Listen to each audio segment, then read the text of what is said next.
nosso áudio. Eu tenho um Vamos contar, vamos lá. Tá bom, Toninho. no salão da prefeitura com o girassol, aquela foi... Toninho Madrugada. Eu já comecei a fazer esse pré aqui. Já? Não, só vale pra ele que eu tô falando. O que? Não, foi o que falou. Hoje, 19 de fevereiro de 2009, véspera de carnaval. Projeto Memória, História Oral, da Fundação Arquivo e Memória de Santos. Nós estamos aqui gravando na Avenida Pedro Machado, 48, nas instalações do MIS, da Secretaria de Cultura de Santos. Boa tarde, Toninho da Madrugada. Não dá nada, não. Esse negócio da madrugada é cascata. É Toninho Madrugada. Não dá nada. O seu nome completo, data de nascimento. 25 de janeiro de 1946, surgiu no mundo o sétimo filho, o sexto filho da família Lombardi. Meu nome é Antônio Lombardi Júnior. Fui criado cheio de mimo e de carinho. Tinha 6 irmãs, eu o único homem e a rapa do tacho. Isso já é uma coisa estranha, né? Meu pai morria de medo, coitadinho. Mas ele se deu bem. Estou na 8ª esposa. O nome do pai e da mãe, quando eles chegaram na cidade, se eles já eram santistas ou não? Meu pai era Antônio Lombardi, tanto que eu sou Júnior, sou filho da Santa, né? A outra não tem filho Júnior, a Santa tem. Eu sou Júnior. Depois tu vai entender isso. Antônio Lombardi, meu velho, um militar, uma pessoa maravilhosa. Foi transferido para Santos em 1949 e eu, com 3 aninhos de idade, fui obrigado a vir na aba dele. Minha mãe, Etelvina Ribeiro Diniz Lombardi, uma tremenda mulher, autodidata, uma mãe maravilhosa. E essa família gerou, que eu falei, 5 filhas mulheres e o caçulinha. Sou mimado até hoje por elas como se eu fosse um bebê. Só uma faleceu, a mais velha, as outras todas estão vivas. Uma família humilde, simples, mas com muito amor para dar, um ambiente maravilhoso. Minha casa nas casas populares da Bacia do Macuco, na antiga rua N20, atrás do Auxiliadora da Instrução. Hoje o nome da rua é... 2 nomes que eu não gosto. Luiz Inácio de Souza. Não sei por que eu não gosto desse nome. Lembranças da infância? Várias, muitas. Inclusive, onde surge esse Toninho Madrugada. Eu tinha 11 anos. Vim para Santos com 3 anos. Meu pai, filho de italianos. Minha mãe, filha de portugueses. Essa unificação gerou uma coisa que eu costumo dizer muito, que nós somos considerados malandros por sermos sambistas.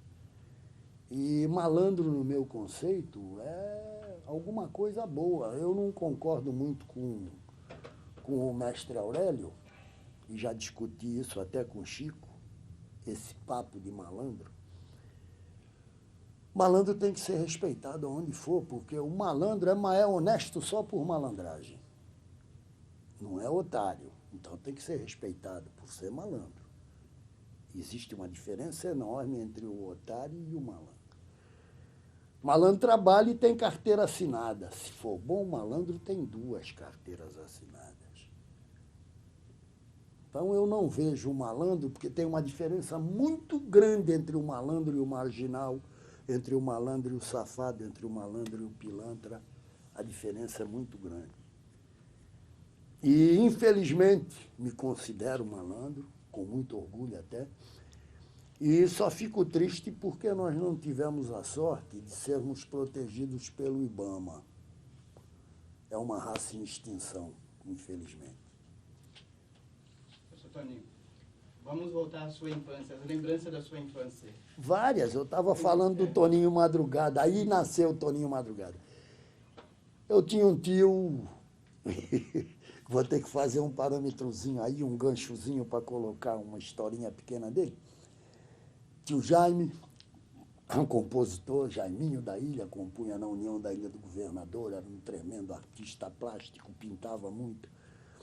E tio Jaime, bonitão, pintoso, garotão bonitão, forte, né, esperto e poeta, teve um caso com a esposa de um bicheiro em Niterói, na Ilha do Governador.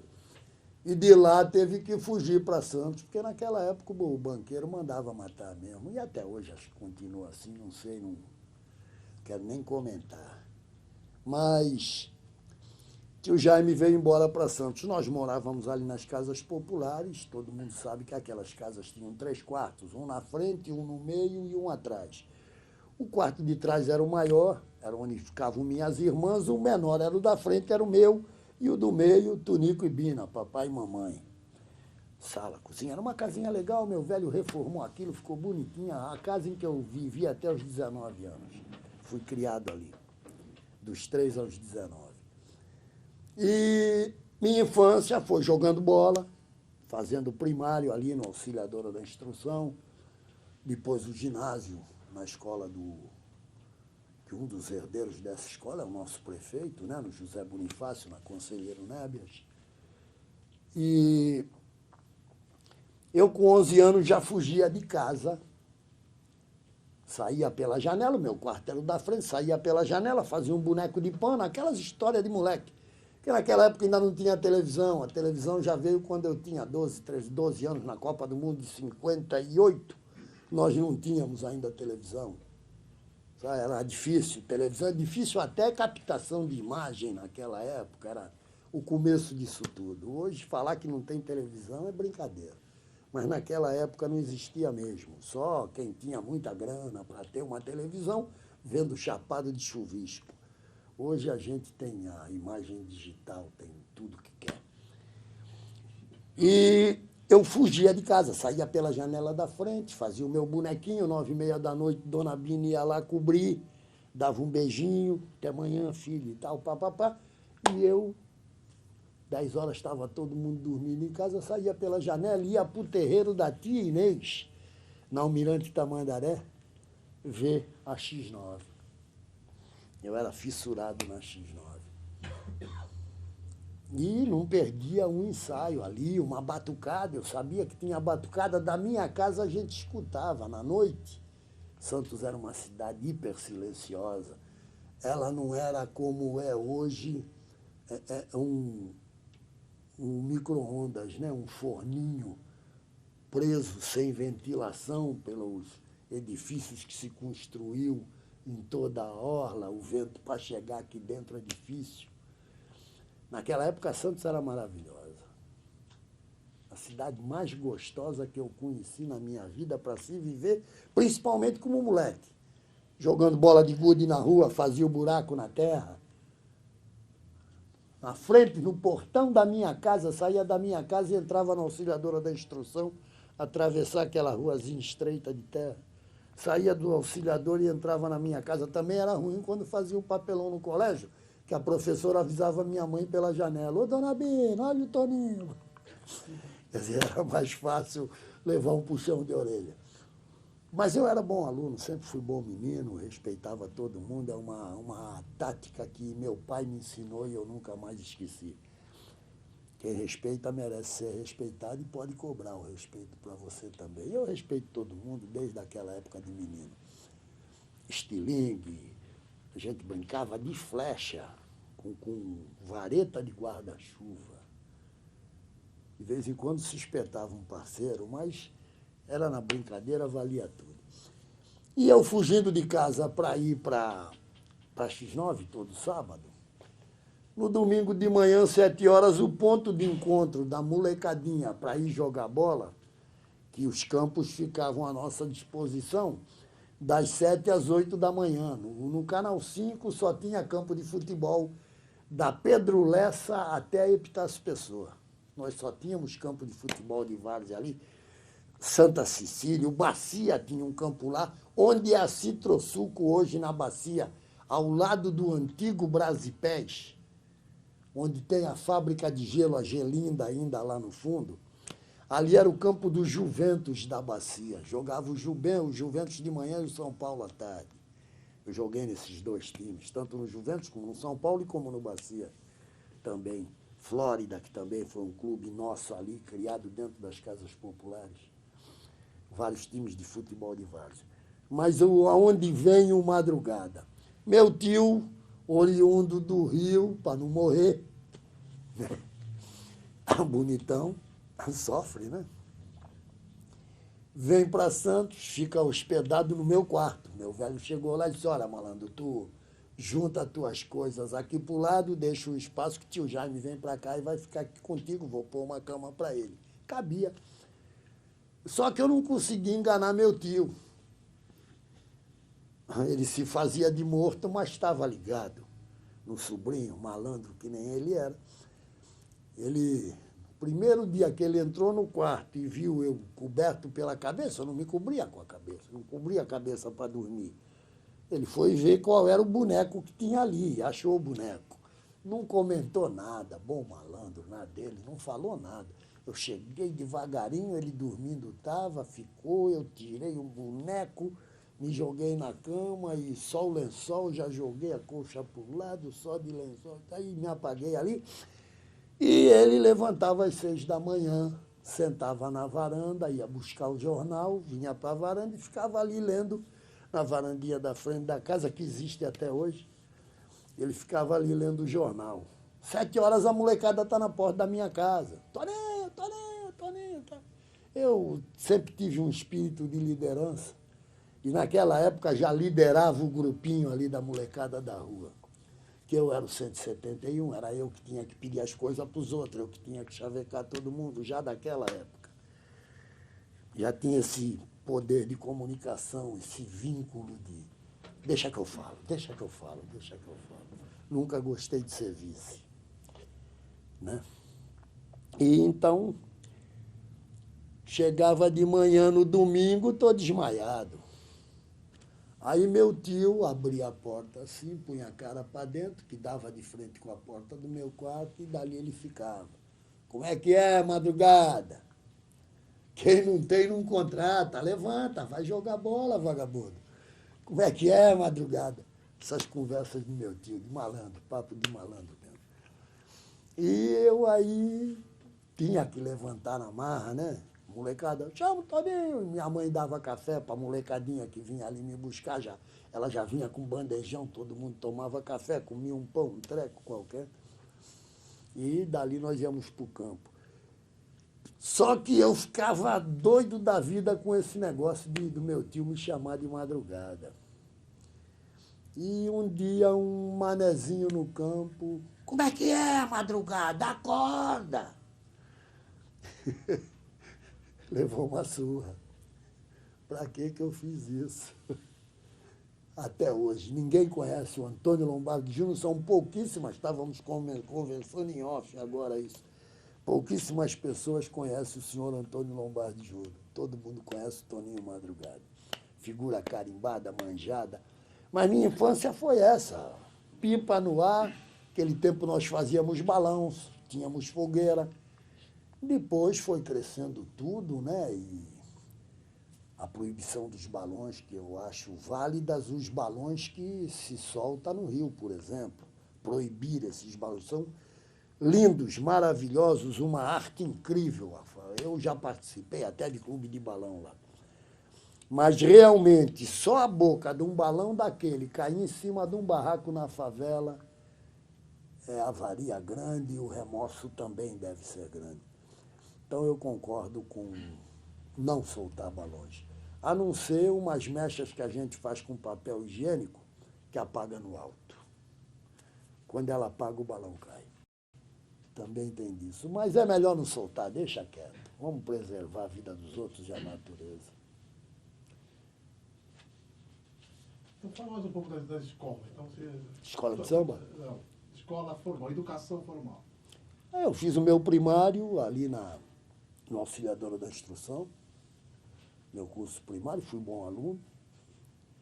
era queridinho da professora, não sei se era um moleque bonitinho de olhinho verde, safado pra cacete, sempre sorrindo, sempre com uma piada nova, ou se era bom aluno mesmo. Mas minhas notas sempre foram excelentes, tinha uma memória fantástica, não era igual à nossa memorável memória de Santos, mas era uma memória privilegiada.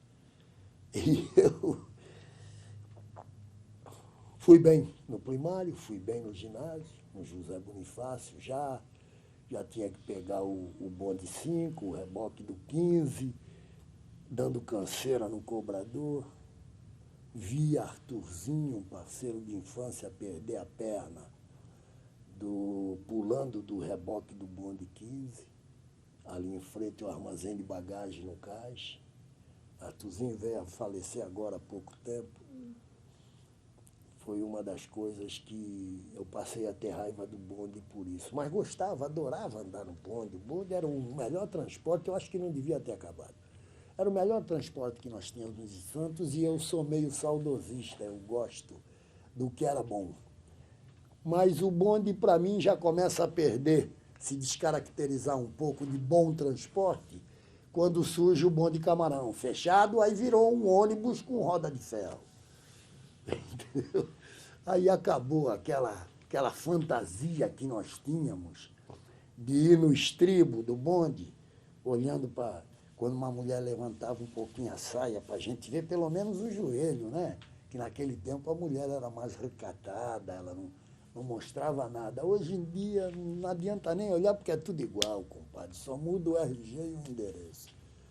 Hoje está tudo igual e a gente vê tudo antes da hora. Já que o senhor falou citou os bondes, fala um pouquinho do que era como é que era o Macuco, a cidade nessa época aí de infância para adolescência, jovem. Né? Com 10, 11 anos, meu primeiro campo de futebol foi no meio da rua. Nós tínhamos, na nossa rua, virava campo de futebol, a Rua N, porque de todas as ruas das casas populares, era que tinha o espaço mais largo, que era em frente ao colégio. O Auxiliadora tinha um recuo como tem até hoje. Então, ele tem um calçadão ali hoje, uma calçadinha estreita do outro lado, e a rua é asfaltada, com meio fio e sarjeta dos dois lados. Naquela época, não, era tudo de terra. E esse espaço exatamente em frente à minha casa, que ia da minha casa, que era o 20, até o 12, esse espaço grandão se tornou o nosso primeiro campo de futebol. A gente plantava trave na rua e tudo. E ali nós jogávamos e os pais ficavam sossegados, porque os filhos estavam ali, eles estavam vendo os filhos, onde estavam, jogando bola, brigando, arrumando confusão, tudo, era tudo ali. E eles viam, tinham como cuidar dos filhos. O nosso segundo campo foi numa avenida que hoje, para mim, é uma das avenidas mais bonitas de Santos, Afonso Pena. Aquele trecho em frente ao Mercado do Macuco, que dá de frente para Barão de Ramalho, e a Igreja São Benedito, ali era um areião muito legal. E nós preferíamos, vagabundos, ninguém gostava de andar, sair dali para pegar o Oswaldo Cochrane e ir a pé até a praia, até o Imbaré, era melhor jogar ali. Era ali que nós montávamos nossa trave e jogávamos ali. Arrumamos no cais corda para cercar o campo todo de corda, ali, na Afonso Pena. Hoje uma avenida maravilhosa. Parabéns, João Paulo, pelo teu trabalho. Ali que é o Areião, que é o famoso Areião do Macuco, ou não? Não, o Areião mesmo. O Areião mesmo, o que era? O Areião mesmo era na linha Forte Augusto, que era o mangue. Ali tinha um trolezinho que transportava banana do canal da Bacia até a ponta da praia. Um trolezinho. Ali era a linha Forte Augusto, era o nome que se dava. A linha era o trilho do bondinho, desse trenzinho maluco. Aliás, dizem até que ali teve um vulcão, não sei se alguém já comentou isso. O vulcão que eles falavam no Morro da Bacia, nunca teve morro na Bacia, mas era um vulcão. E é fácil de entender. Parece até uma fantasia, mas não é verdade. Ali teve, não um morro. Quando o pessoal do bloco não é bloco carnavalesco, bloco que faz limpeza nos porões dos navios. Quando esse pessoal tirava o restante do enxofre dos porões, para jogar fora, esse enxofre já não era mais utilizado, já tinha terminado a descarga, mas ficava muito enxofre ali no porão. E isso é ali em torno de onde hoje é o 29, ou a Mortona. E eles iam jogando ali, depositando isso em cima. Um em cima do outro, o bagulho foi crescendo, né? Virou um morro enorme ali. O vento traz areia que vem cobrindo esse enxofre. E numa época de calor infernal em Santos, quando você ia atravessar a avenida na praia, para nós, a Bartolomeu de Gusmão, aquele chinelinho de cordinha, alpargatas roda, que a gente cortava a lateral para virar chinelo, aquilo grudava no asfalto que não saía, compadre. O calor que fazia aquela época em Santos era sensacional. Derretia o asfalto, que era uma lama que não tinha o preparo do asfalto de hoje. Era o começo da tecnologia na cidade. Não existia a Prodesan, ainda não era da Prodesanzinha naquela época. E derretiu o asfalto. E, obviamente, aqueceu aquele enxofre e começou a sair fumaça, lá onde vai afinando, né? Vai incandescendo e começou a sair fumaça. Foi a maior correria na Bacia do Macuco, contam os antigos historiadores, que era um vulcão na Bacia do Macuco. Mas não é nada disso, é isso que eu estou falando, que a única coisa lógica que eu encontrei foi isso. Mas Santos Abaú Macuco era um bairro muito gostoso. Não tinha rua calçada, era todo de terra. E, excetuando-se a época das chuvas, obviamente, era maravilhoso viver ali. Eu tinha horror a pôr sapato. Aliás, até hoje, né? Não filmo embaixo, não, mas eu estou de chinelo. Até hoje eu não gosto de sapato. Uso porque sou obrigado, tenho que botar sapato. Mas eu sempre fui fã de chinelo. E de moleque eu nunca usei chinelo. Era descalço que nós andávamos, jogávamos nosso futebol descalço. A gente tinha contato com a terra. Quando davam aquelas primeiras chuvas em Santos, eu lembrava das minhas férias no interior, quando ia passar férias nas cidades dos tios e tudo mais, que você sente aquele cheiro de terra molhada, aquilo é muito gostoso. Sinto falta hoje. Senti esse cheiro em Santos. Por isso eu mudei de Santos. Lá em Buriquioca eu ainda sinto cheiro de terra molhada. O Toninho Madrugada jovem, 18, 20 anos. Sem vergonha, cafajeste, mulherengo. Tinha 3, 4 namoradas, coitada de minha mãe, sofria a beça. É que tem coisas que a gente não consegue perder. Eu sou viciado. Mulher, se puser na seringa, eu tomo na veia. Não vivo sem mulher, não vou conseguir. Estou dizendo, estou no 8º casamento, estou na 8ª esposa.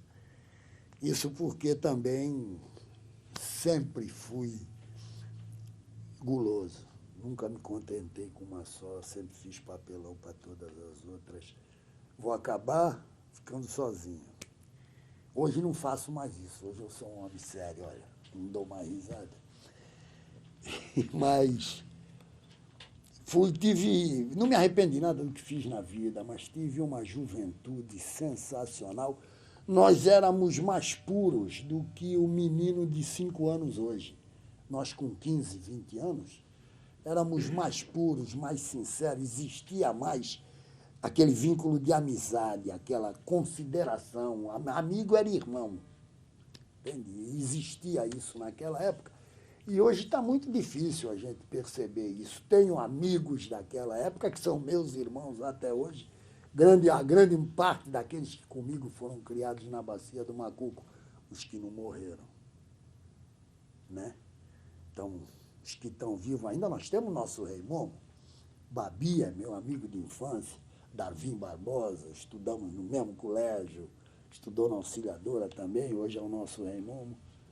Darwin Barbosa, meu parceiro de X9, foi um dos primeiros a me levar para conhecer a X9. Nilo já morreu, Nivinho morreu. E foram eles que quebraram a discriminação que existia comigo dentro do mundo do samba. Eu fui discriminado por ser branco. E não fundei nenhuma associação de branco, 100% branco, nada disso. Foi devagarinho, fui entrando no samba. Quando eles acordaram, eu era presidente da União das Escolas de Samba da Baixada, já compositor com samba na avenida, autor de enredo com enredo na avenida. Quando perceberam, eu estava ali, sem cor, sou branco-negreiro, a minha bandeira é a do samba, é a da paz, da alegria e da cultura. Que o samba, em escola de samba, é a maior expressão, no meu ponto de vista, é a maior expressão da cultura popular do Brasil.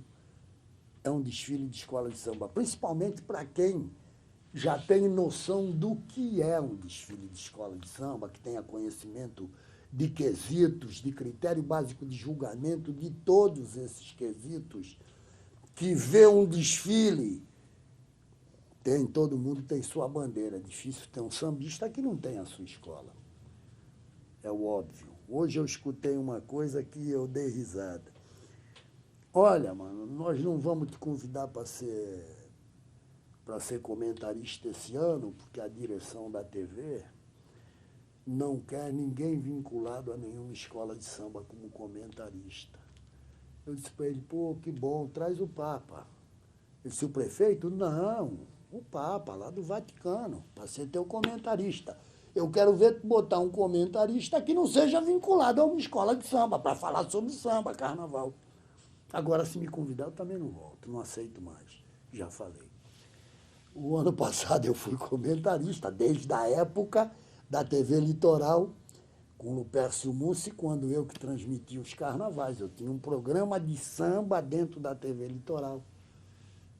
Foi o espaço que o Lupércio é um dos que incentivou, porque aquele espaço que ele abriu para mim na TV Litoral, naquela época, para eu fazer samba lá dentro, começou a mostrar que o samba não é uma roda de bandido. Não tem marginais, tem a cultura. Agora, se você vem com cavalo, com espada, dando porrada em todo mundo, furando instrumento, rasgando instrumento e agredindo o sambista, ele vai reagir. Você vai marginalizar. Que era o que a polícia fazia antigamente conosco. Não sei se vocês têm... Alguém já comentou aqui com vocês como nasceu o samba. Por que escola de samba? Vamos entrar nisso. Vamos entrar mais na frente. Vamos ainda no Toninho ainda. Nós estamos... Toninho Madrugada é um, Antônio Lombardi Júnior é outro. Antônio Lombardi Júnior é um cara sério.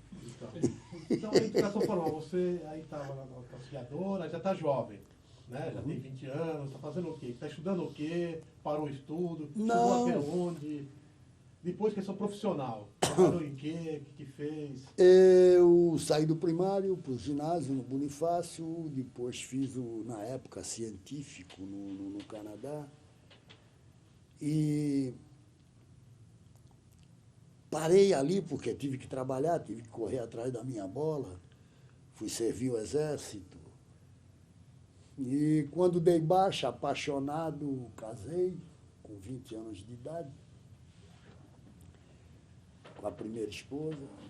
Casamento esse que eu tenho 2 filhas, uma está com 42, faz 43 em agosto, a outra está com 38, faz 39 em dezembro. Minhas filhas, as 2 formadas, muito bem formadas, casadas.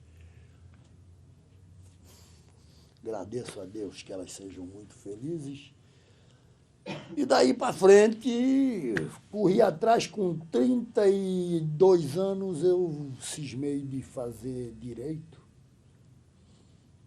Fui para Brás Cubas, fiz um vestibular na Brás Cubas, passei, fui fazer direito lá, fiz 4 semestres, 2 anos, só que lá era por semestre. E estava indo muito bem em direito.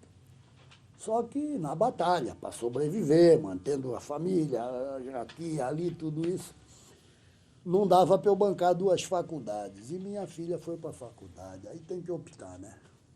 Ou eu ou ela, eu optei por ela, que o malandro tinha corrida para sair em campo sem um nível universitário e me defender. E ela não tinha que ter esse nível universitário. Então eu optei por ela e pronto, está aí. Abandonei, tranquei, não voltei mais, mas eu já vinha escrevendo há muito tempo, colunas em jornais, que eu sempre gostei de escrever.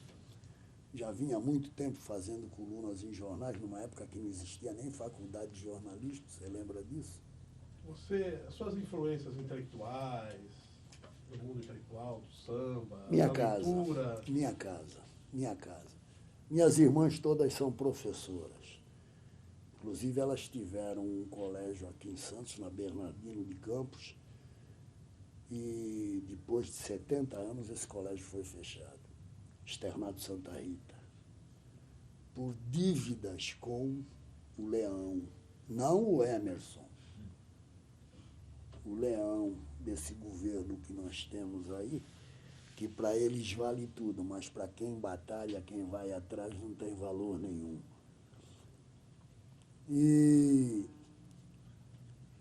na minha casa era cultura. Minha mãe era uma mulher muito inteligente, cantava a beça, uma voz maravilhosa, e o ciúme do Tunico não deixou a Bina seguir uma carreira de cantora, mas minha mãe cantava muito bem, uma voz muito bonita, parecida com a tua, assim, um timbre vocal bonito.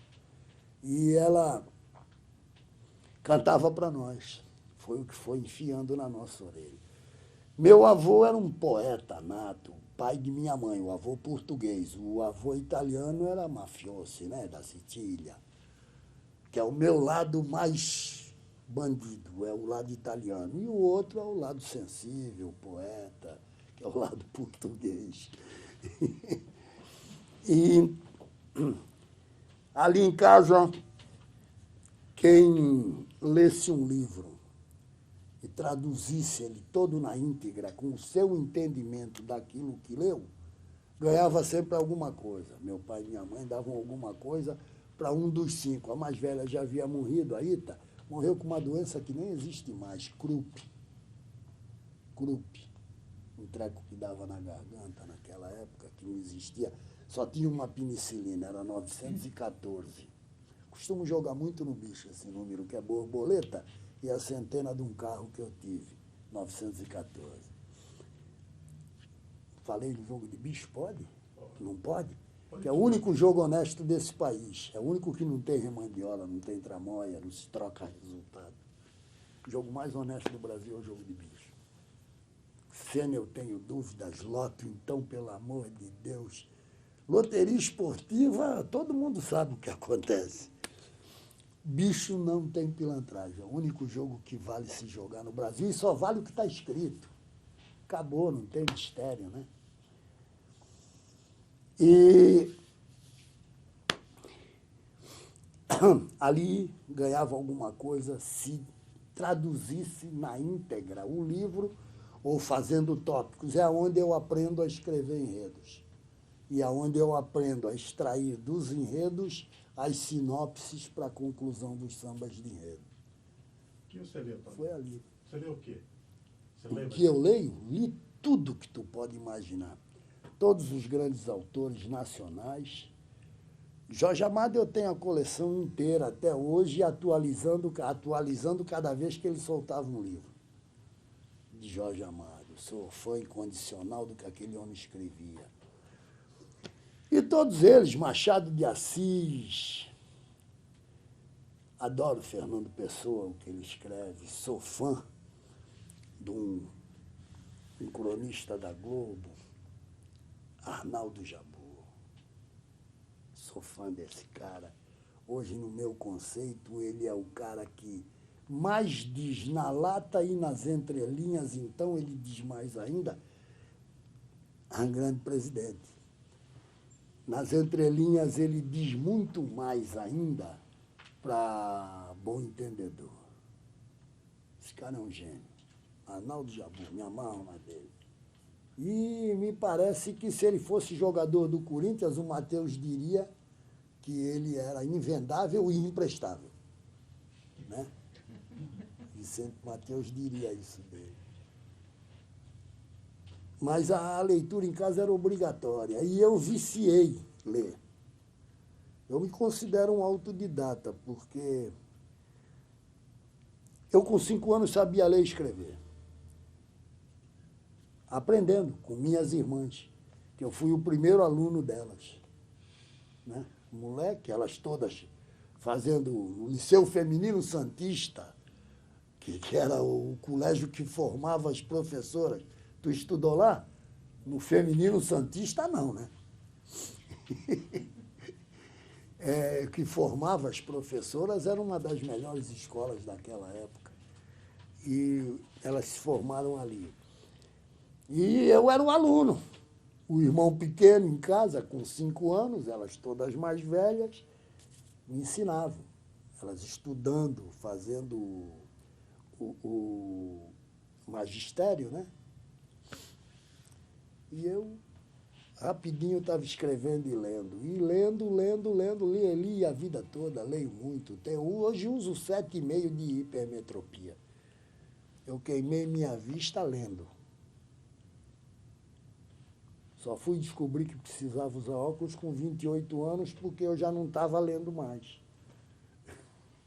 Pô, tem alguma coisa. Mas leio muito, até hoje, leio muito. Sou fã de uma série de autores. Leio romance, mas não sou muito ligado em romance, não. Eu gosto das nossas histórias, as histórias do nosso país, que você vê muito do Norte e do Nordeste com Jorge Amado, vê com alguma coisa de essa de Queiroz, que eu sempre gostei, né? Que já vem mais nas raízes de minha mãe que gostava muito dessa de Queiroz, e eu lia tudo que ela trazia. E eu tive uma época que eu ficava duro, mas comprava numa banca de jornal um livro, porque na livraria o livro era mais caro que na banca. Então eu preferia comprar livro. Você trabalhou em quê, Torinho? De tudo um pouco eu já fiz na vida. Diz aí, começa quando... Já fui engraxate, fui servente de pedreiro, também já fui carpinteiro, isso vira samba. Eu fiz de tudo um pouco na vida. Quando era moleque, a minha praia, para nós irmos no Cine Macuco, que era na Pedro Lessa, com o Canal 5 ali, onde é o supermercado hoje, naquela esquina, ali era o Cine Macuco, que passava um seriado incrível, do Roy Rogers. Lembras disso? Não, tu não lembra. Lembra? Ali passava um seriado do Roy Rogers. E Pedro Lessa ainda era de terra, só tinha o trilho do Bonde 19, naquela época. E para ir para o cinema, meu velho bombeiro, salva-vida, um herói da chama, né? Herói é bonito, eu sempre falei, meu pai era um herói, bonito a beça, mas morre de fome se marcar bobeira, viu? O salário que a PM pagava para ele, a força pública pagava para eles. Então eu ganhava o dinheiro para mim e para as 2 irmãs acima de mim, que são gêmeas, a Lourdes e a Anida, são vivas, graças a Deus. São 2 anos mais velhas do que eu, nasceram no mesmo dia. Mesmo dia, 25 de janeiro, os 3. Elas estavam completando 2 anos, eu estraguei a festa. Eu nasço em 25 de janeiro de 46. Então, elas nasceram em 25 de janeiro de 44. Estavam fazendo 2 anos. E eu juntava seleções. Meu avô sempre me trazia, quando ele vinha, meu avô morava em São Paulo, que meu avô veio do Rio para São Paulo para trabalhar na Matarazzo, na indústria Matarazzo. Meu avô era um especialista em vidros, em tecidos, esses trecos todos era com ele mesmo. E naquela época a Matarazzo fabricava copos, pratos, eles tinham tudo, né? que era a empresa mais forte de São Paulo. E trouxeram meu avô do Rio para cá e foi onde meu avô acabou morando, e ali meu pai conheceu minha mãe. Meu pai vindo do interior, dos italianos que foram para o café, mas tudo peão mesmo. Meu pai entrou na força pública por causa do futebol. Jogava muito, tremendo quarto zagueiro. Ele não sabia nem o que era isso. Quando eu dizia, pai, tu era quarto zagueiro. Não, eu era centerfold. Ele dizia. E meu pai aprendeu a escrever junto comigo. Só que ele jogava bola e tinha o time deles lá no Bombeiro, no quartel do Bombeiro, ali na Praça Clóvis. Não tem um quartel do Bombeiro ali? Ele passando na porta, viu os caras jogando bola lá dentro, ficou olhando, diz que um tenente, não sei o que, disse, vem cá, garoto, entra lá, forma lá com eles, está faltando um. Ele entrou, acabou com o jogo. Saca? Elegante, ele era um boa pinta, meu velho. Elegante, matava bem uma bola, bichava legal, punha no chão, cabeça erguida, tocava. Cheio de pose para jogar o tunico. E quer ser bombeiro? Eu quero. Quantos anos tu tem? 17. A gente dá um jeito. Isso é o Brasil, maravilhoso. Só no Brasil acontece isso. E já, ele era de 1907, já passou a ser de 1906. E aposentou como subtenente do bombeiro e aprendeu a escrever quando eu tinha 5 anos de idade, que sou o caçula dele. Foi ali que ele veio aprender a escrever, a ler mesmo direitinho. Era um cara inteligente a beça, só que não teve oportunidade, né? Foi criado na roça, atirava muito bem, que naquela época a caça era liberada. Eu cheguei a ir caçar muito com meu pai atirava muito bem, com ele é que eu aprendi a atirar. Ainda andei disputando os campeonatos de tiro por aí, desisti. É um esporte muito caro e tu acaba viciando em atirar no alvo. Depois, se tiver que atirar em alguém, tu não atira para errar, né? Aí é ruim. Eu abandonei as armas, deixa quieto e nunca mais dei tiro em ninguém, em nada, principalmente nos alvos.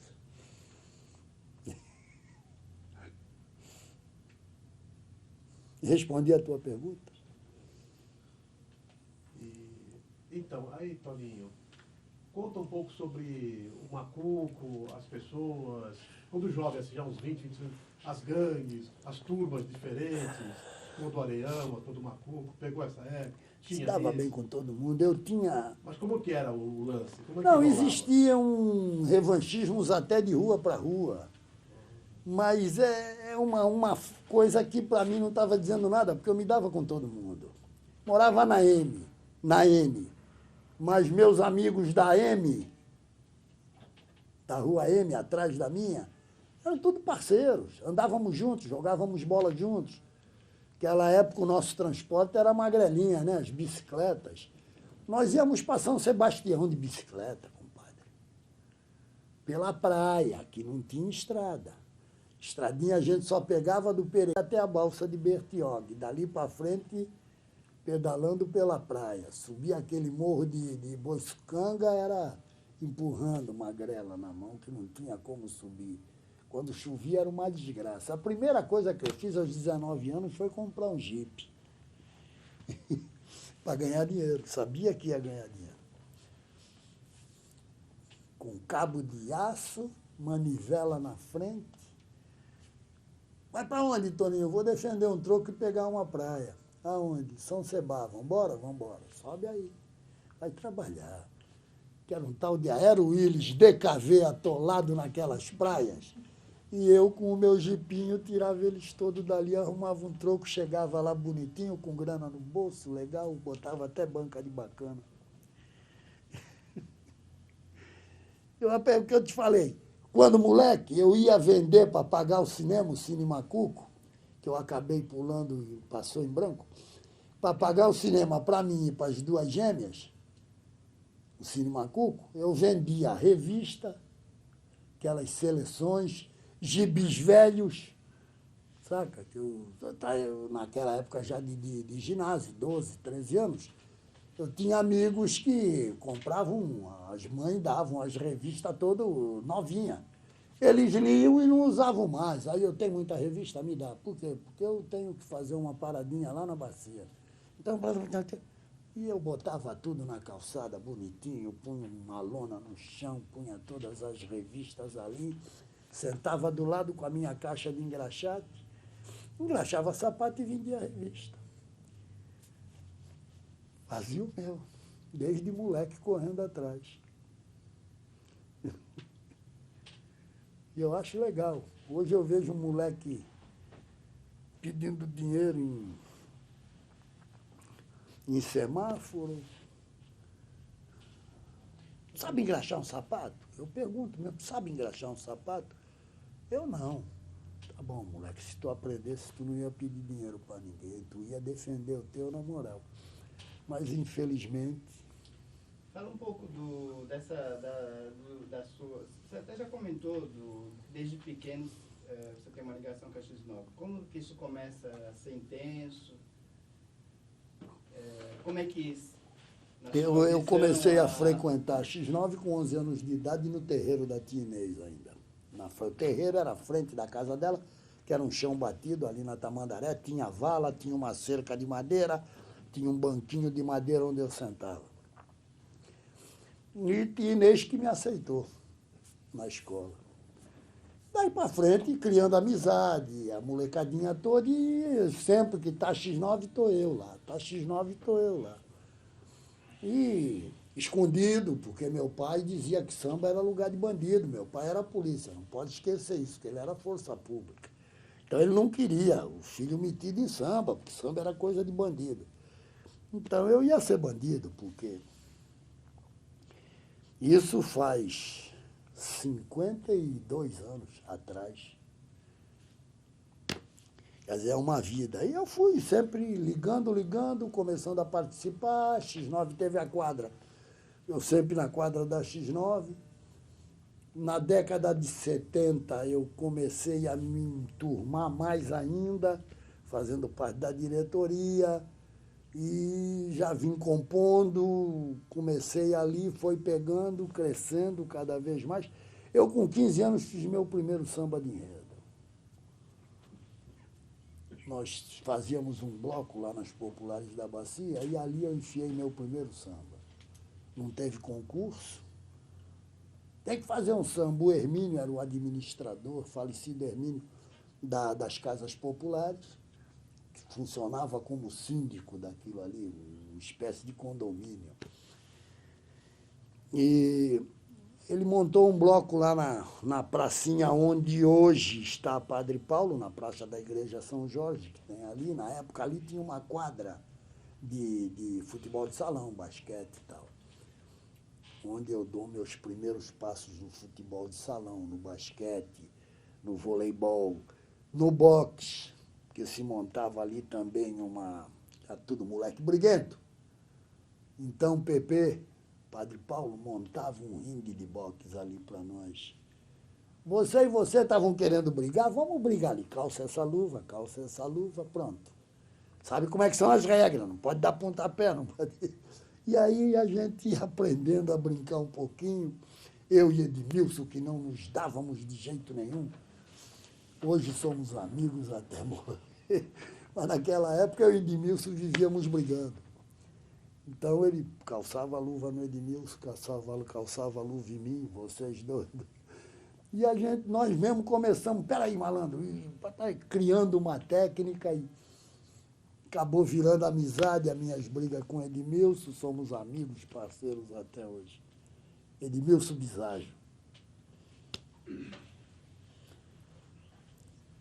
Macuca era um lugar gostoso, rapaz. Tinha muita terra, muito terreno, chácara de japonês com machucho, plantação de chuchu, na Alexandre Martins, da Pedro Lessa até a praia, era só plantação de chuchu.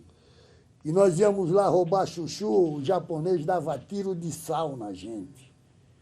Aquelas espingardas com sal. Meu, quando pegava na poupança, não tinha depósito que aguentasse. Tu ficava um mês sem sentar. Os tiros de saldo japonês.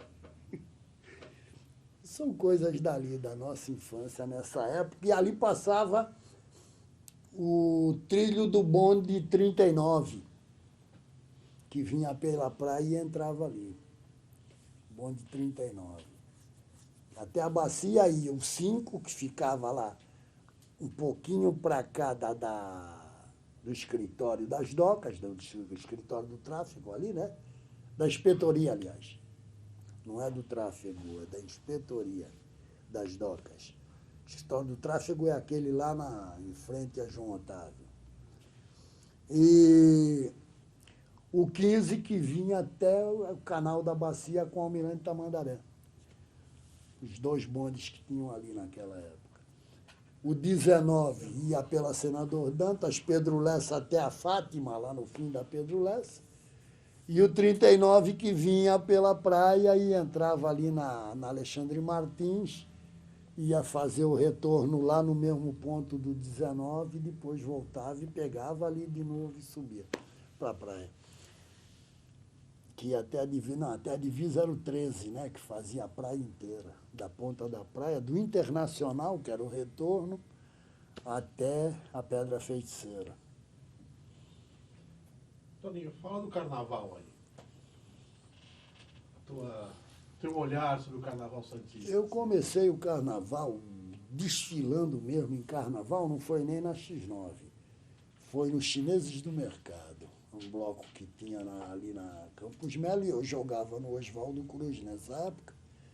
E comecei, quem saía nos Chineses era o Álvaro Bandarra, que foi secretário de turismo na época do Girassol, quando o Girassol foi prefeito. O Bandarra era um dos diretores dos Chineses do Mercado. Ali eu comecei. Dali, quando os Chineses parou, eu fui para o Cruz de Malta, também. Naquela época era marcha que se fazia, não era samba, mas sempre no samba com a X9. Quando eu entro na aula de compositores da X9, começo a escrever e tudo mais, dificilmente ganhava um samba. Era jogo duro ganhar samba na X9. Mas sempre insistindo, melhorando, procurando melhorar cada vez mais o trabalho da gente. E toda vez que ganhei samba na X9, a X9 foi campeã, para minha sorte. Aí tu cria fama, né? Aí tu vira o bambambam da história. Quanto você ganhou? Quando? Vitórias de samba de enredo, 3. Ano? 90, 95 e 96. Eu ganhei os sambas. Tem sambas que eu vou conversar com vocês em off. Eu fiz e não pus meu nome, não podia pôr meu nome. Eu era presidente da União das Escolas de Samba, não podia ter samba numa escola, né? Então, nessa época, eu tive sambas meus, enredos meus, que foram para a avenida, e a escola ganhou também, e eu não podia pôr meu nome. Depois disso, como eu ministrava aulas de critério básico de julgamento para formação de julgadores, eu também tirava o meu nome fora. Mas quem conhece o meu estilo de escrever sabe que fui eu que fiz. Entendeu? E os meus alunos aprendiam essa técnica, porque era uma malandragem, isso eu vou falar para vocês. Vou ser crucificado. Eu gosto de escrever em sextilha, fazendo versos com seis versos, com frases longas, rimando a primeira com a segunda, a quarta com a quinta, a terceira com a sexta. Esse é um estilo bem antigo de fazer samba de enredo, que quem criou foi Silas de Oliveira, para mim o papa do samba de enredo. Silas de Oliveira no Império Serrano.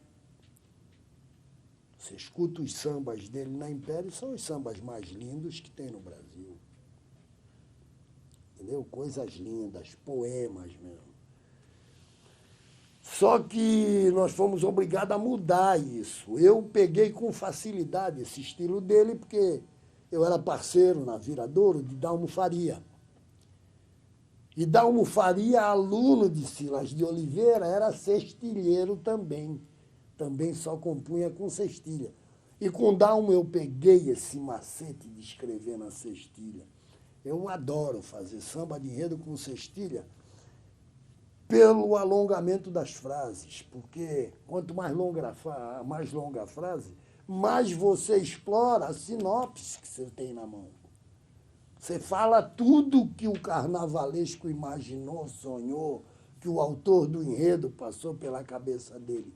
Tudo aquilo que ele pôs no papel, você joga na avenida. Toninho Madrugada. Vamos fazer uma perspectiva do carnaval, né? Carnaval e na linha do tempo. O seu comentário. Nosso carnaval atingiu o ápice dele realmente na década de 80. Antes disso, tivemos campeonatos estaduais até. E esse campeonato estadual era em São Paulo, na Avenida São João. E em todos eles, acho que tivemos 8 campeonatos estaduais, e nos 8, as escolas campeãs eram de Santos. X9, Brasil e Império do Samba. Esses 8 campeonatos estaduais, nós ganhamos todos eles. Que ano começou? Isso vem lá atrás, em 54, 55. E eles desistiram de fazer o estadual porque só Santos ganhava. E nosso carnaval, até então, São Paulo, as escolas de sambas paulistanas, que hoje arrebentam aí a boca do balão, estão num nível altíssimo. E eu sempre tive medo disso. Medo como santista, né? Fazer o Carnaval de Santos, eu já comandei esse carnaval por vários anos, o Carnaval Santista, como presidente da UESBAS, com a minha X9, coordenador da volta dos carnavais, agora com João Paulo, eu fui coordenador em 2006 e 2007, fazia parte da equipe da Comissão de Carnaval da Secult. Mas os nossos grandes carnavais que marcaram história, eles estão em 80. Em 84, o ex-vereador Oswaldo Justo ganha a prefeitura. Nós tivemos aquele desagradável incidente da ditadura, quando o Esmeraldo é eleito prefeito e o Oswaldo vice do Esmeraldo. Eles caçaram o Esmeraldo. Eles, quando eu falo eles, são os milicos, né? Os homens fortes da ditadura que nos prejudicou por 21 anos. Até então eu respeitava os militares como pessoas idôneas, honestíssimas, e eles provaram ser pior que eu. Ia fazer até uma rima petista, mas não é por aí. É políticos, né? Vamos usar esse termo. Eles provaram serem iguais ou piores. E foram 21 anos de sufoco para tudo. Tudo aquilo que era cultura era proibido. Não sei se você viveu essa repressão. Plínio viveu, CP viveu, Taná viveu. O pessoal que fazia arte vivia. Escolas de samba eram censurados, os nossos sambas de enredo, quando a gente dava alguma cutucada. E o sambista, então, levava era paulada. Aquilo que eu falei no princípio, como nascem as escolas de samba até. Apanhava todo mundo. Eles quebravam o instrumento, batiam em todo mundo, a cavalaria, porque era a ordem que eles tinham. Porque era balbúrdia, era zoeira. Mas em 80 nós começamos a ter um crescimento muito grande. Naquela época nós ensinávamos São Paulo, que São Paulo é oriundo das grandes sociedades, dos ranchos, dos blocos, Eles são oriundos disso, as escolas de samba paulistana. E aprenderam muito conosco, porque nós tínhamos um intercâmbio muito grande com o Rio. Santos sempre teve. J. Muniz é um dos líderes dessa fase do intercâmbio, o falecido Drauzio da Cruz, com o Império Serrano. O Drauzio Pereira era fissurado no Império Serrano. E eu tinha um padrinho lá dentro, que era o presidente da escola, Jamil Absalão Maruf, o Jamil Cheiroso, grande presidente da Império por muitos anos, falecido também. Da Império Serrano, não da Império do Samba. E o Drauzio cria aqui a Império do Samba como uma afilhada da Império Serrano. Então, esse intercâmbio com o Rio foi trazendo para o nosso samba o molho, o balanço, a ginga mais carioca, por ser praia, que eu acho que nós somos melhores que o Rio. Porque aqui até hoje o bandido não manda, não toma decisão. Lá está jogo duro, tá difícil viver no Rio hoje em dia.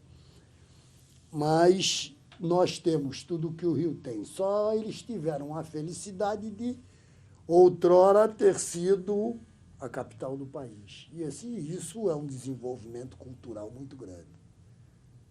Ser uma capital de um país, durante tantos anos como o Rio de Janeiro foi, até 60, o desenvolvimento deles foi muito mais rápido que o nosso, em Santos.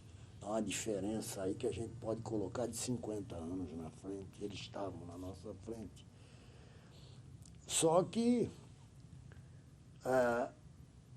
a posição geográfica do Rio é diferente da nossa. A formação cultural também diferente da nossa. Então, embora o tráfego exista em todo lugar, como existe aqui também, o nosso não chegou à metade das proporções que é o do Rio, que eles dominam comunidades.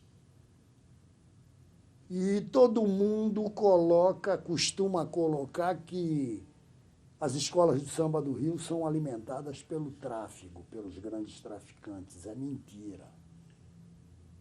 As escolas do Rio sempre receberam como padrinho os grandes banqueiros do jogo de bicho. Que enquanto era só o jogo de bicho, era uma contravenção simples, que nunca, jamais deveria ter sido contravenção, pelo fato do jogo de bicho ser o mais honesto que nós temos de todos os jogos do nosso país. Pode proibir todos os outros, só não pode proibir o bicho que é o único limpo. Jogo limpo é o jogo de bicho. Isso é uma realidade. E os bicheiros, para lavar o seu dinheiro, começaram a injetar em cima das escolas de samba, os banqueiros de bicho. Cada um foi adotando uma escola e foram abraçando as escolas e o Rio cresceu. Cresceu não só por isso, pela competência também dos artistas cariocas. Fernando Pamplona, Joãozinho 30, Arlindo Rodrigues e tantos outros carnavalescos que vieram incrementando a coisa. Porque o desfile de escola de samba, na realidade, nasce no Rio. Oriundo do samba nascido do candomblé. Já dentro da escravidão, dentro da época da escravatura. Então, o Rio cresceu muito com esses grandes artistas, porque eles, pela cultura mais avançada que a nossa, eles enxergaram que o desfile de escola de samba é uma coisa que eu venho malhando e falando a minha vida inteira. É a maior expressão cultural popular do Brasil, é o desfile de escola de samba. Hoje tento nos impingir o Amazonas, o boi vermelho, o boi azul. Eu acho legal, lindo. Só que quem abriu as portas para tudo isso se tornar uma realidade foi o samba. E samba só veio a ser tocado em rádio FM no país inteiro. Começa pelo Rio, mais uma vez. O samba só começou a ser tocado a partir de 80, porque as FMs não tocavam samba. Eu sou radialista e eu posso falar isso com autoridade. FM não tocava samba. Eu, na tribuna, fazia na AM 660, a nossa rádio saudosa, a AM da tribuna, eu tinha um programa da meia-noite às 4 da manhã só de samba, fazendo jus ao alcunha que virou pseudônimo artístico, né? O Madrugada. E nós nos adaptamos, como nós Santos, as escolas de Santos, a X9, que é a pioneira, a Brasil, a Padre Paulo, que vão vindo aí pelas fases de vida. X9, Brasil, Padre Paulo, depois União, Morro, Zona Noroeste, e depois veio nascendo aí uma infinidade de escolas. Esse ano nasce mais 3, que eu sou radicalmente contra. Sou contra o nascimento de escolas. Eu acho que nós não precisamos ter quantidade de escola de samba. Nós temos que ter qualidade de escola de samba para que possamos crescer e disputar o campeonato em São Paulo. Porque São Paulo cresceu. São Paulo hoje está se aproximando do Rio. Por quê? Porque acordaram e começaram a fazer a importação. Através de Walter Guariglio, que é o falecido presidente da Peruche, Eduardo Basílio, falecido presidente da Rosas de Ouro, Carlos Alberto Tobias, da Camisa Verde, falecido também. Esses falecidos, Geraldo Filme, que são os grandes nomes do carnaval paulistano, Juarez da Cruz, da Mocidade, Seu Alberto, que está chegando ao fim da carreira, da Nenê de Vila Matilde, seu Nenê, eles foram criando. O seu Alberto, por exemplo, ele tem lá o Betinho e o Pelica, os filhos dele, que vão dar continuidade à tradição da Nenê quando ele deixar de existir. Hoje é Betinho já quem comanda a Nenê, devido à deficiência física que está o seu Alberto.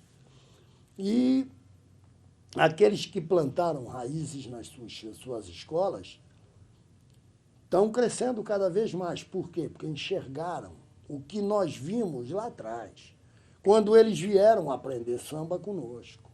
O samba de São Paulo era uma marcha, né? Sempre foi marcha, o samba paulistano. Nós começamos a exportar compositores. Eu virei parceiro de Jangada e Armando da Mangueira. Nós temos um grupo de compositores de Santos, aliás, a melhor nata de compositores que nasceu em Santos, oriundos da X9, foram meus parceiros na X9, Rubens Gordinho, Santaninha, Clóvis, falecido Barbosinha do Pandeiro, que você conheceu, que era genro do Carlos Alberto Justo. Então, essa rapaziada, com esse molho de samba cariocado como é o nosso, começaram a subir. Eles ganharam na Nenê de Vila Matilde, esse quarteto, Baby junto, Santaninha, Clóvis, Barbosinha, Rubens Gordinho e Baby, ganharam 8 anos seguidos samba de enredo na Nenê. Acabou com a ala de compositores da Nenê, a molecada de Santos. Vários e tantos outros compositores novos daqui que começaram a subir a serra nesses 5 anos que nós ficamos sem carnaval. Então, a debandada foi geral para São Paulo. Alas inteiras daqui iam desfilar nas escolas de São Paulo. E Santos foi caindo, caindo, caindo, caindo, e caiu de vez. 5 anos sem desfile, ficou ruim para nós. Eu batizei o então prefeito da época de inimigo público do samba, o número 1. E não era Brahma, hein? O número 1, inimigo do samba. O que ele fez não se faz. O samba faz parte da tradição de Santos há quantos anos? Mas em 84, com a eleição do Girassol prefeito, voltando lá atrás onde eu já estava falando dele, Girassol, prefeito Oswaldo Justo, o Girassol foi o batismo que ele teve como sambista. Um dia ele me chamou, nós éramos amigos, eu, o presidente da União das Escolas, ele, o prefeito da cidade, e ele me chamou e disse para mim, eu queria compor um samba contigo, vamos? Vamos embora. O que tu quer falar? E ele me disse que queria falar sobre o Manuel Garrafão, Quintino de Lacerda e tudo mais. Aí ele disse para mim, mas eu não quero samba, Toninho. Eu quero fazer um negócio assim que nem aquelas marchas antigas. E foi quando nós fizemos. Escrevemos juntos e fizemos Sociedade Secreta do Quilombo, que abriu o Carnaval de 1986, com os Chorões Santistas na Avenida. O Carnaval chegou e vai colorir a passarela. Lembra disso? Louco de amor, meu coração encontra na avenida a emoção. Lindos os sonhos vividos, saudades dos sonhos perdidos, num palco de confetes em são. Ecoa um grito de libertação, vindo do povo a sublime voz, partindo o chicote do algoz.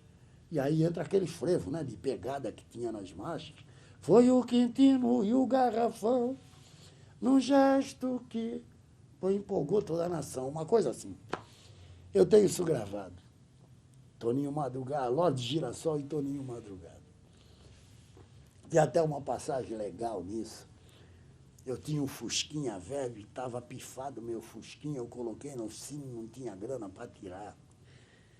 E o Girassol diz assim para mim, nós vamos ganhar alguma coisa com isso? Eu digo, claro, nós temos direitos autorais disso. Estou doido para chegar esse chequinho para eu tirar meu carro da oficina. E ele olhou para mim, riu e ficou com isso na cabeça dele. Passou uns 10 dias, Isaltino, jornalista Isaltino, do Sindicato dos Transportadores de Cargas, ele fazia parte da SABEM, Sociedade de Autores Brasileiros de Música, onde eu era afiliado e o Girassol se filiou também nessa minha associação. Daqui a pouco o Isaltino aparece na prefeitura, com a imprensa toda do lado dele. O Justo me chamou, eu fui lá, foi para nós recebermos o cheque. Cada um tinha direito a metade dos direitos autorais que foram recolhidos para isso. Porque o Lobão, cantando no Portuário, gostou da marcha e foi cantar no Portuário e colocou na listagem dele essa marcha, a Sociedade Secreta do Quilombo, autores Lorde Girassol e Toninho Madrugada. Ninguém sabia quem era o Lorde Girassol. Que esse batismo em cima dele veio por causa da praia, que ele chapou o jardim da praia de Girassol. Aquelas políticas dele. O veneno para matar o rato estava matando os passarinhos. O que ele fez? Ele botou o gato para matar o rato. Aí depois tem que tirar o gato da praia. Ele pôs o cachorro. Depois prendeu o cachorro.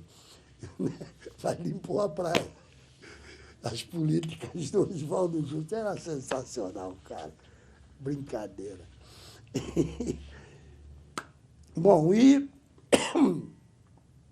nessa época de Oswaldo Justo prefeito e eu, presidente da União das Escolas de Samba, olha, sem falsa modéstia, isso não existe mesmo, eu tenho um tremendo orgulho disso. Nós realizamos em Santos os melhores carnavais dessa cidade. E naquela época, por toda a imprensa, não só a nossa, porque eu fazia a Rádio A Tribuna e a Adelson Alves fazia a Rádio Nacional no Rio. E nós trocávamos informação no ar. Eu entrava, falava 15 minutos sobre o samba santista e ele entrava aqui comigo falando sobre o samba do Rio, 15 minutos. E lá, ele conhecendo o que está acontecendo aqui, ele colocou uma pauta na rádio para todo mundo fazer comentários sobre o carnaval do estado de São Paulo. Qual é a cidade que tem os melhores desfiles? A gente fala carnaval, mas diretamente, quando um sambista fala carnaval, ele está falando em desfile de escola de samba. Entendeu? Não é o carnaval, é o desfile das escolas de samba. Carnaval tem salão, tem coisa que eu nunca gostei. Carnaval de salão, aquele pula-pula amarrado ali dentro, passa a mão ali, passa a mão lá, e acaba virando um brigue, só confusão. Eu não sou chegado nesse negócio de de salão, nunca fui. Meu negócio sempre foi avenida. Então, nós crescemos muito com o Oswaldo. A passarela que nós temos hoje é superior à nossa para desfile. A pista larga, um piso bom, legal, entendeu? Só que as nossas arquibancadas, nós chegamos a ter arquibancadas com 16 degraus. Ali nasceram os camarotes, as mesas de pista, tudo com guarda-chuvinho em cima. Nossa pista era bonita, a pena que ela fosse estreita, porque a presidente Wilson não nos dava a chance de aumentar a largura da pista. Então, era aquilo que nós tínhamos, era aquela passarela que nós aproveitávamos. E fizemos dela o começo de uma mudança grande no samba, acabando os caixotes, aqueles carrinhos alegóricos, tudo caixotinho, começando a colocar mais material humano e alegorias que tinham referências com o enredo, e acabando com aqueles caixotes feios, aquelas coisinhas de... E começamos a construir, de fato, carros alegóricos. Santos cresceu muito nessa época. Infelizmente, em Carnaval de 89, eu ainda presidente da União das Escolas de Samba, a prefeita que ganhou a eleição acabou com as arquibancadas, levou a gente para o Canal 5, entre o 5 e o 6, cordinha de novo. Carnaval na cordinha, para quem estava num pique de jogar já carros com 10 metros de altura, que era o nosso gabarito lá no Canal 2, na entrada do desfile, nós concentrávamos do 1 ao 2, dispersávamos do 3 ao 4. E o nosso desfile era entre o 2 e o 3. Bernardino e Washington Luiz. Essa era a nossa área, a área de julgamento, na parte mais central, mas esse era o nosso espaço do samba.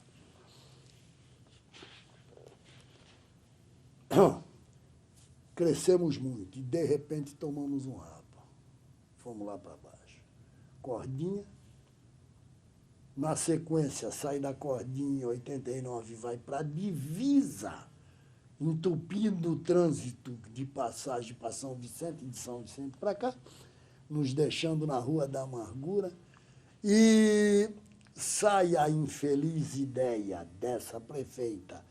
Entra um outro infeliz que quis fazer aqui carnaval que nem Bauru.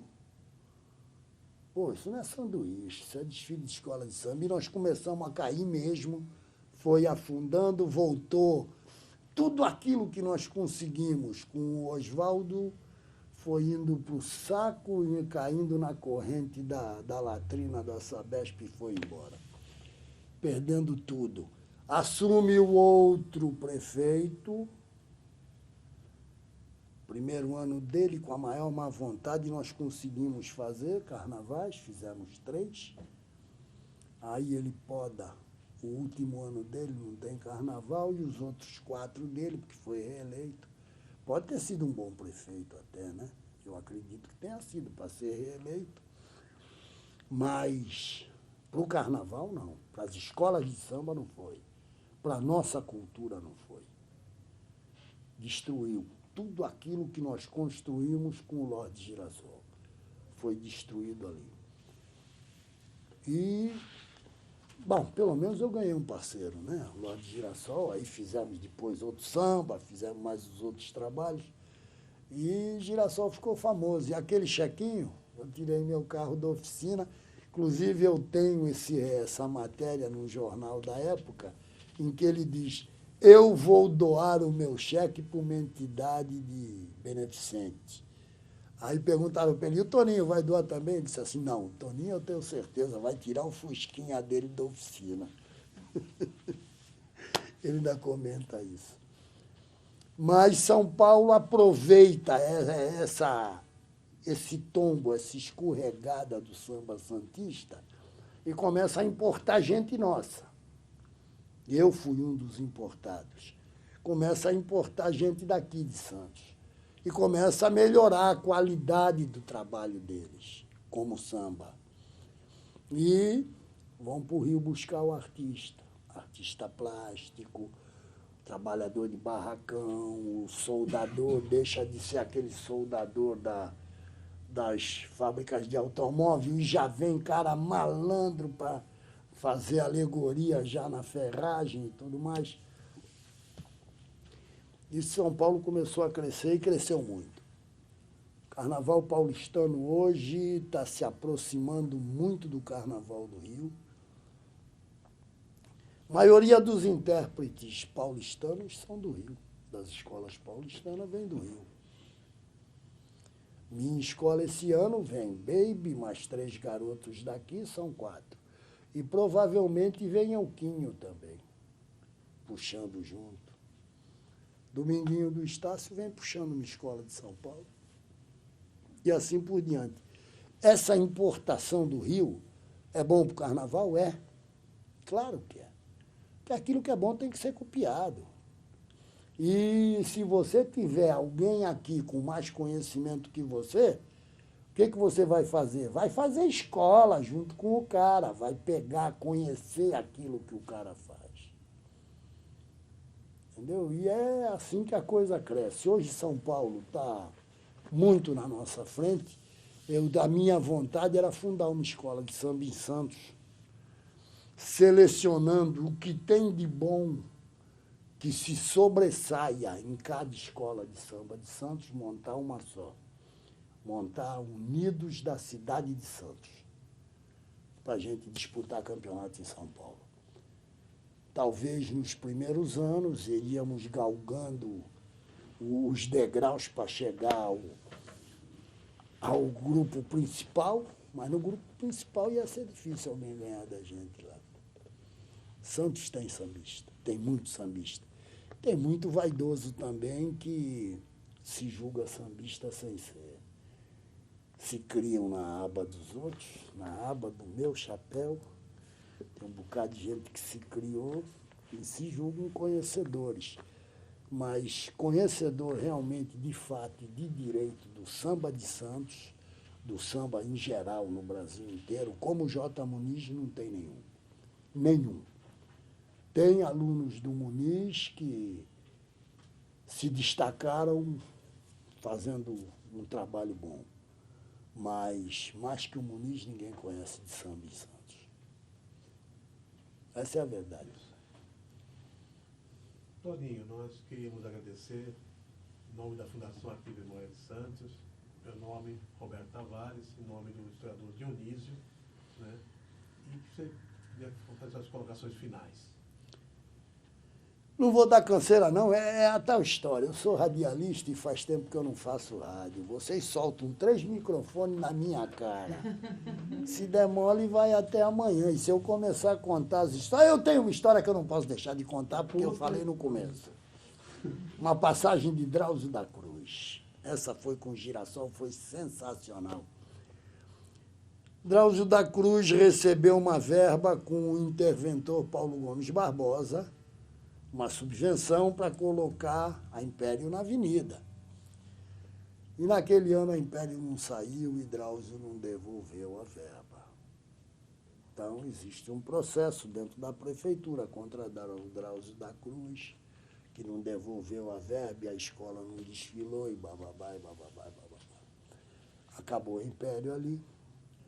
Mas quando eu assumi a presidência da União das Escolas, em 84 para 85, o Justo ganha a eleição aí, o Drauzio veio na minha orelha, madrugada. Como é que está o teu relacionamento com o prefeito? Eu digo, legal, nós nos entendemos, já tivemos aí uns bate-papos sobre isso, porque eu também era do partido, né, MDBista. E já tivemos uns entendimentos, nós batemos um papo legal, o cara é meu camarada, gosto dele, admiro ele e tal. Chavecar ele, para ele deixar o Império voltar. Mas, Drauzio, tu recebeu a verba e não pôs a escola na rua. Como é que tu quer desfilar ainda com dinheiro da prefeitura? Tu tá maluco? Tu vai é preso, negão. Aí ele, que nada, madrugada, vai lá com esse teu jeitinho e tal. Tá bom. E aquele ano eu percebi que não dava, no ano seguinte não dava, mas em 86 abriu uma porta. E eu percebi que estava escancarado, que o Girassol estava amarrado mesmo no samba de vez, quando ele se apaixona pelo mundo do samba. Que aí ele participava comigo, ele ia comigo nas rodas de samba que nós fazíamos, na sede do Oswaldo Cruz, ali na Campos Melo.